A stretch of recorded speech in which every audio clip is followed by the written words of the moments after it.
இன்றைய தினம் முதல்வருடைய நம்பிக்கை தீர்மானத்தில் பலர் துரதிர்ஷ்டவசமாக இது ஏதோ பாரதிய ஜனதா கட்சிக்கு எதிரான பிரச்சார கூட்டமாக மாண்பை மீறி பேசிவிட்டார்கள் என்று நினைக்கின்றேன். துரதிர்ஷ்டவசமாக இந்த மன்றத்தின் மரபை கருதி அந்த கருத்துக்களை எல்லாம் நேரமும் காலம் வரும்போது நானும் பகிர்ந்து கொள்ள தயாராக இருக்கின்றேன் என்பதை மட்டும் கூறிக்கொண்டு, ஒரு நண்பர் சொன்னார்கள் ஒற்றை தாமரை என்று சொன்னார்கள். கடந்த காலத்தை நீங்கள் நினைத்து பார்க்க வேண்டும்.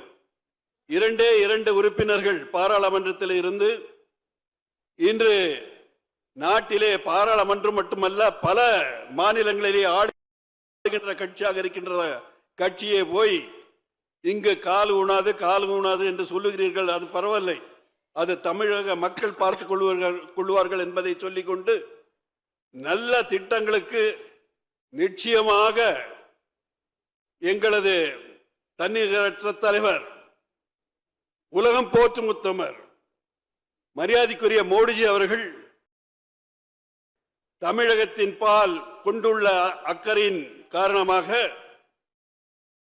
தமிழக மக்களுக்காக இந்த அரசை எப்பொழுதும் நல்ல பணிகளுக்கு நிச்சயமாக ஆதரவாக இருப்பார்கள் என்பதை கூறிக்கொண்டு, எங்களுடைய கட்சி நிலைப்பாடு நாங்கள் நடுநிலைமை வைக்கின்றோம் என்பதை மட்டும் கூறிக்கொண்டு எனது உரையை முடிக்கின்றேன். நன்றி, வணக்கம். 100% placement கேரண்டியுடன் BCom, BCA, BBA, BSc படிக்க JNN College of